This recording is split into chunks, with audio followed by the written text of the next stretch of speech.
জন্য দোস্ত এটা জরুরি, কোনো বাবা তার সন্তানকে আল্লাহর কথা বলা থেকে বিরতি দিতে পারে না, এই সুযোগ নেই যে হুজুর আমি তার এমন 2 বছর বুঝাইছি। বিশ্বাস করেন হুজুর, কিতা বিশ্বাস করতো কইছেন তো 2 বছর,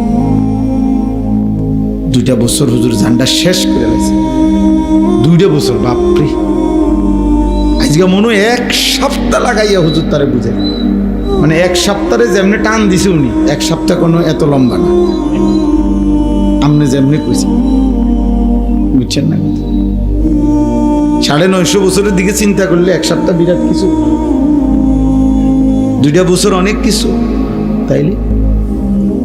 তাইলে এই জন্য কোনো স্বামী তার স্ত্রীকে আল্লাহর দিকে ফিরাইবার চেষ্টা, বিরত হওয়ার সুযোগ নেই।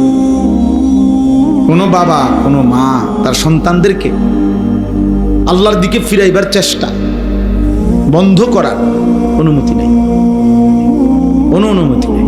অনুমতি হবে সেদিন আল্লাহ যদি ডাইরেক্ট জিবরাইল পাঠাইয়া আপনাকে বলে, নাই তো 3 বছর না মৃত্যু পর্যন্ত আপনাকে আপনার স্ত্রী সন্তানের ঈমান আমল আখিরাতের কথা বলতে হবে।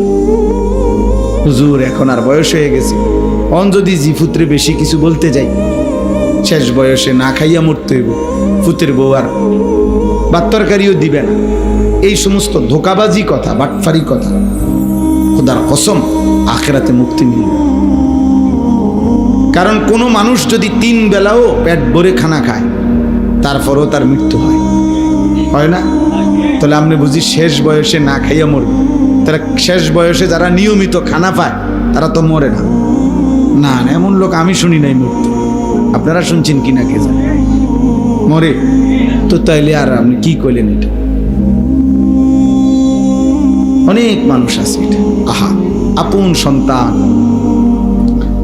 চোখের সামনে জাহান্নামের দিকে ছুটতেছে, উনি মাতেও না, উনি আপেল খায়, মালটা খায়, আর উনি জানে এটা হারাম করবে।